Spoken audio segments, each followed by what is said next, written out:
बैसाख का महीना चल रहा है। मेरी जीजियों, मिट्टी के पात्र का जल, मिट्टी के पात्र का जल, कोई मटकी हो, मटकी नहीं हो तो कोई दिया हो, कोई कुल्हड़ हो, उसमें जल भर कर रखो। पूरी रात, सुबह उस जल को थोड़ा सा लेकर जाओ और शिव जी को समर्पित करो। गंगेश्वर महादेव का नाम लेकर। कौन से महादेव? गंगेश्वर। वो मिट्टी के पात्र का जल जब तुम शिव जी को चढ़ाओगी और उसी जल को कटोरी में झेल कर लेकर आओगी,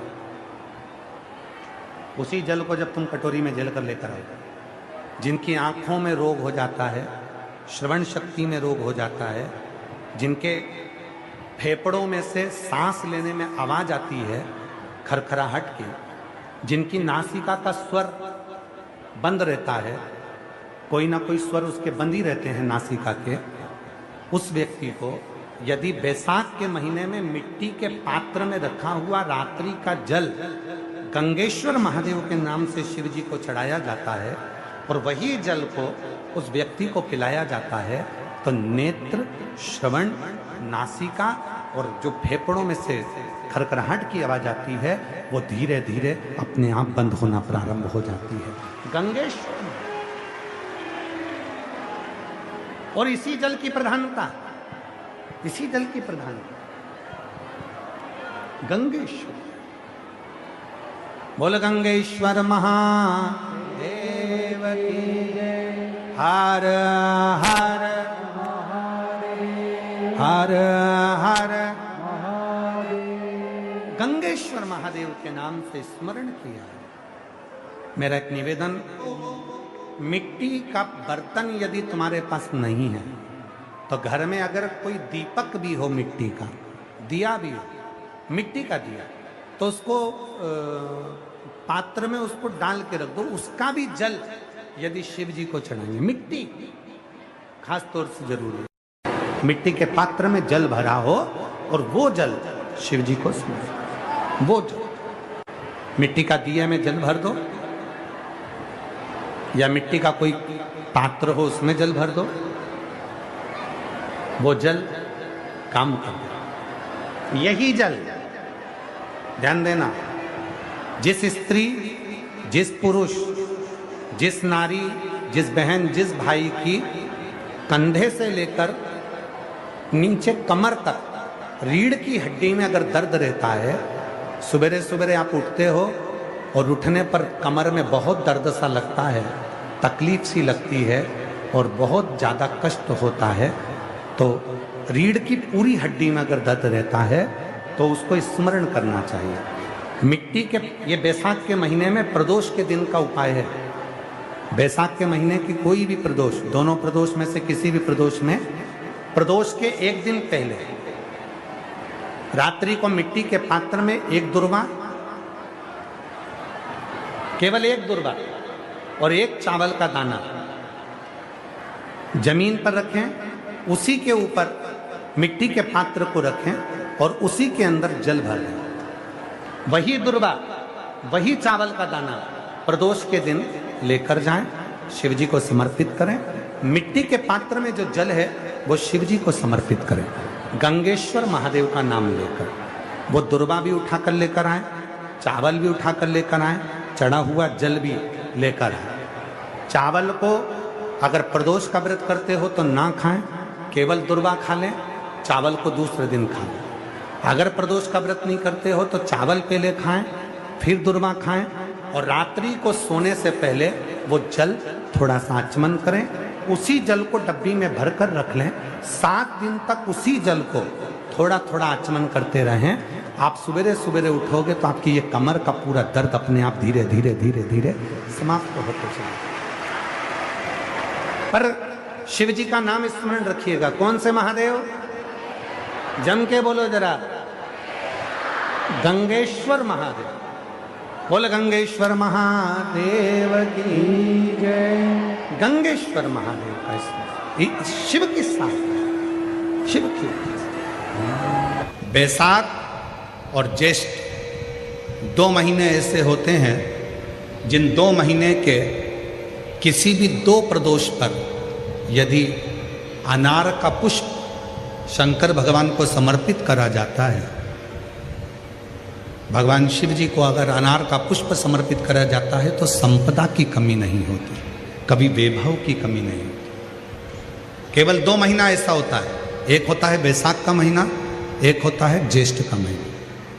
ये 2 महीने में कभी भी कोई सी भी 2 प्रदोष, किसी भी 2 प्रदोष को ले लो और उसमें अनार का फूल, जो अनार का फल लगता है उसमें फूल भी लगता है, अनार का यदि पुष्प, एक ही पुष्प यदि शंकर के शिवलिंग को समर्पित करा जाए तो कभी, हम तो यहाँ तक कहेंगे कि कोई बहुत छोटे से छोटा व्यक्ति है, भले हाथ गाड़ी चला रहा है, ठेला गाड़ी चला रहा है, रिक्शा चला रहा है, उसके पास धन नहीं है, बहुत कमज़ोर है, पैसा नहीं है, बहुत तकलीफ में है, बहुत दुखी है, तो हम तो उससे कहेंगे कि या तो बैसाख के महीने में या ज्येष्ठ के महीने में कोई भी 2 प्रदोष को अनार का पुष्प यदि वो समर्पित कर देता है तो निश्चित है उसके घर में वैभव संपदा बढ़ना प्रारंभ हो जाती है, कार्य में उन्नति है।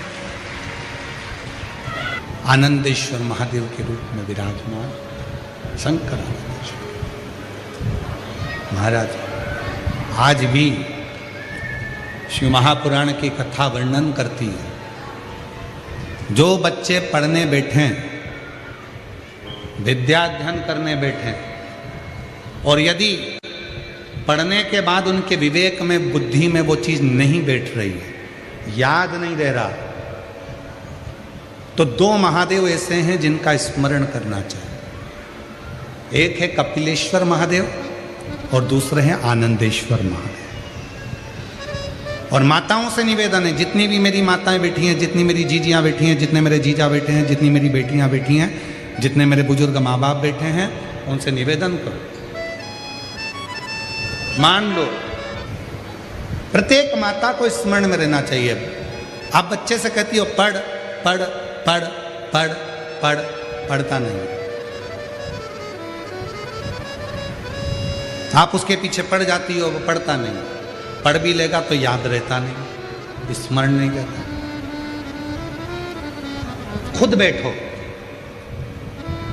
बच्चा कितना भी ट्यूशन चले जाए, कितनी भी कोचिंग चले जाए, कितने भी अच्छी कोचिंग में जाकर पढ़ ले, पर प्रत्येक घर की माता को, प्रत्येक घर के पिता को एक काम करना चाहिए, कम से कम 15 मिनट, 20 मिनट, आधा घंटा अपने बच्चों को पढ़ाने के लिए जरूर बैठना चाहिए। कई माताएं कहती हैं गुरुजी हमने ट्यूशन लगा दी, कोचिंग लगा दी, भले लगा दो, अपना बेटा है, तुम्हें नहीं आता ज़्यादा पढ़ाना, फिर भी उसके पास बैठो, वो कॉपी लेकर बैठेगा, पढ़ेगा, जितनी देर बैठ सकते हो उसके पास बैठो थोड़ा। और एक काम जरूर करो, उसको अच्छी विद्याध्ययन कराओ, पढ़ाओ, साथ में आनंदेश्वर महादेव, कपिलेश्वर महादेव, दोनों का नाम लेकर थोड़ा सा जल शिव जी को चढ़ाओ और वो जल उस बच्चे को जरूर पिलाओ जिसकी बुद्धि में, जो याद करता है भूल जाता है, या पढ़ने में मन नहीं लगता, ध्यान नहीं लगता, खेलने में मन लगता है, ज़्यादा ध्यान पढ़ाई में नहीं जाता, उसको आनंदेश्वर महादेव और कपिलेश्वर महादेव, ये 2 ऐसे। आनंदेश्वर महादेव, आनंद वो बालक जो जन्म लेते से ही अपनी माता को ज्ञान देते हैं, और कपिलेश्वर महादेव, कपिल मुनि, वो जो जन्म लेते से ही अपनी माता देवहूति को ज्ञान देते हैं। ये 2 विद्वत्ता के विषय, विद्वत्ता की दोनों। कौन कौन से महादेव हैं? पहले जम के बोलो, आनंदेश्वर महादेव, दूसरे कपिलेश्वर, आनंदेश्वर और कपिलेश्वर। शिव कथा कह रही है 2 महादेव ऐसे हैं, एक आनंदेश्वर, एक कपिलेश्वर, जो बुद्धि प्रखर करते, बुद्धि प्रबल करते। और हम तो यहां तक कहेंगे, जो बुजुर्ग माताएं हो जाती हैं, बूढ़े जो हो जाते हैं, बुजुर्ग हो जाते हैं, अवस्था ज़्यादा हो जाती है, स्मरण शक्ति नहीं रहती, बार बार भूल जाते हैं, हाथ पैर में कंपन होने लगता है, थोड़ा थोड़ा हाथ धूजने लगता है, शरीर थोड़ा थोड़ा धूजता है, अपने आप उसके शरीर में कंपन रहता है, तो निवेदन है एक दुर्वा शिव जी पे चढ़ाएं कपिलेश्वर महादेव के नाम से। उस दुर्वा को प्रदोष काल में, शाम का जो समय होता है, प्रदोष काल का जो समय होता है, उस समय पर उस दुर्वा को धीरे धीरे चबा चबा कर खाना प्रारंभ करें। 3-4 प्रदोष करेंगे, धीरे धीरे हाथ धूजना बंद हो जाएगा और स्मरण शक्ति प्रबल होगी। कपिलेश्वर महादेव और दूसरे नंबर पर क्या है? आनंदेश्वर। ये 2 महादेव ऐसे हैं जिनका स्मरण विद्या को तीव्रता देता है। साल हो गए हो, संतान नहीं हो, 25 साल हो गए, 20 साल हो गए, संतान का सुख ना हो, और डॉक्टर ने कह दिया कि कोई बहुत बड़ी बीमारी किसी व्यक्ति को है।